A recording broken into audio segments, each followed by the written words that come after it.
Hello, hello, hello, and it's time for album 28 when we'll start directly with Sweden. Not a lot, I don't have a lot from Sweden, but I'm very proud of this one. This 1000 krona from 1973. It's a beautiful banknote. It's not uncirculated. It's, I would say, extremely fine. Around that, close to almost uncirculated, but it's a beautiful banknote.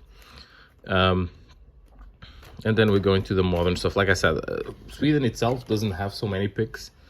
And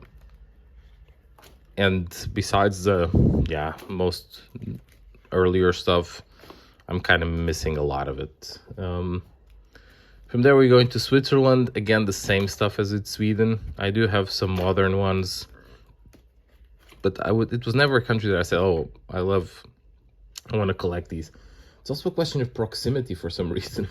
That the country itself is so close to us that it's like, yeah, why am I collecting these? I'm gonna get these at the bank at any time. Yeah, anyway, I also have these two graded, the newer 200 and the newer 100. I will not say that these are not beautiful banknotes. I don't have any of the 1000. Again, I could have gotten it the many times that I was in Switzerland, but there were always other priorities for some reason. From there, going to another country that I'm also heavily collecting, which is Syria. Again, completely by coincidence, and I don't have a lot of the earlier stuff, but I'm kind of focusing on the mid-tier stuff, and you'll see what I'm saying next. So here are this kind of banknotes, like this one, like this graded one, semi-modern, I would say, but very hard to find in good grade. And then of course you have the very older stuff. Yeah.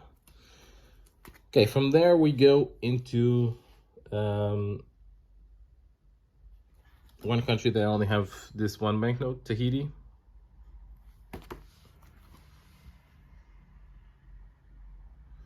Beautiful banknote. This one says there Papete, the capital. And from then on I go into Tajikistan. Relatively young country. I think I have it complete. Tajikistan, I think the only ones that are a bit more difficult to find is this one. Everything else is relatively easy. Not sure, I'm missing here a 2 or something. And we go all the way into the latest ones. And there you also have the 100.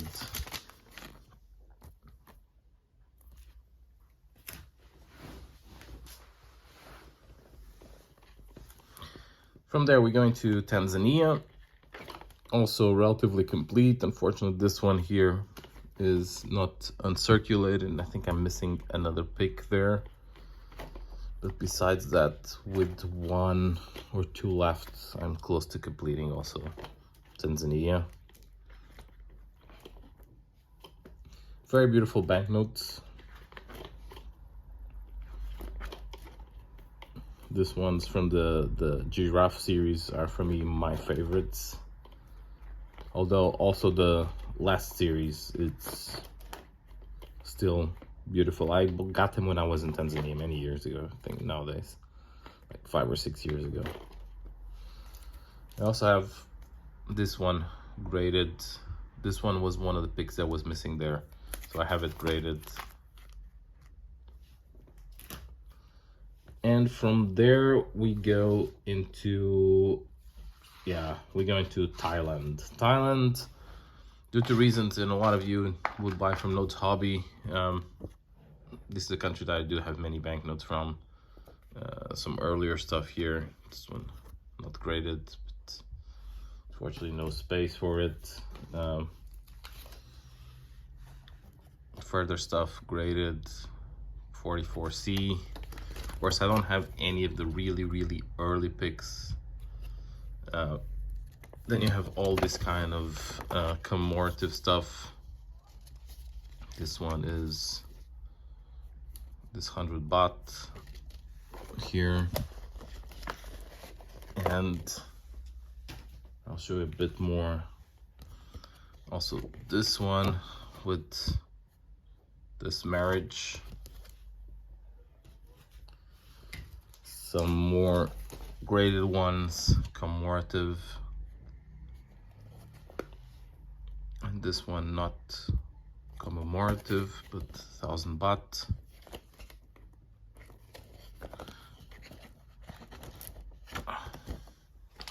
And finally, on the graded side, also this 500 with King Rama the 9th. Good, then going into the raw stuff, this series is basically where I start, is the first one after the Second World War. You did have one or two earlier ones there. And then it goes, of course, always with the king there. Rama the 9th, and then the new king in the recent ones. They have an amazing amount of banknotes. They're also one of the ones that have more commemorative stuff. But it's always relatively cheap, I would say. The banknotes from Thailand. Not particularly the most beautiful ones, but for me. But I collect basically everything, so yeah.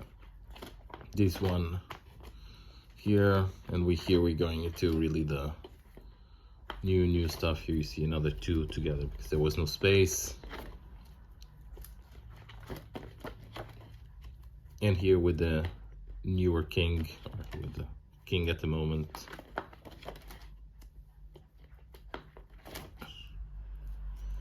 There he is again. Here one in polymer.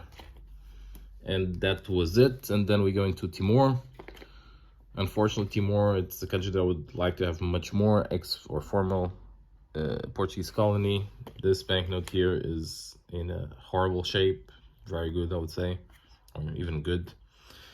And then I have these three ones, which are the cheaper ones, the 20, 50, and 100 escudos, last edition under Portugal. And then I have this smaller one with 5 avos, still when they were issuing in 1940 together with, in BNU, together with Macau.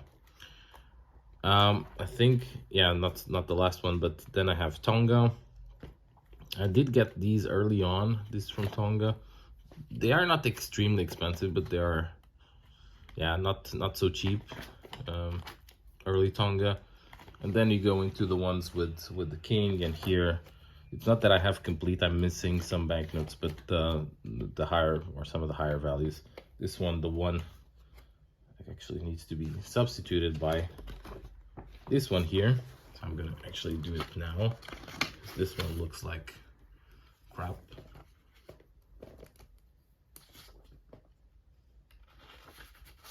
There you have. And then it goes all the way into the newer stuff.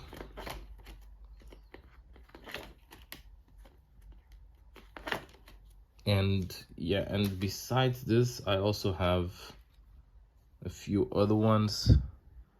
This Pick 36 and the Pick 49, the 100 Tala or Panga. This one is Panga. It's PMG 68. I think these are 1-to-1 with the Australian dollar, I think. Yeah. And we'll finish with Trinidad and Tobago. Again, this one far from uncirculated. The rest, this one is not uncirculated either, but the rest should be. I do like this bird series that they use, or this bird theme, always with the different birds. Nice banknotes. Also not the most expensive country to collect. There's a few here and there that are a bit more, but yeah, these go all the way until here. And then of course I have a ton of new ones that I need to put in. So the newer stuff, polymer, these ones in the 2 versions. But again, this is another case where I need to buy more pages and another album. And that was it for today. Thank you very much for watching. Bye bye.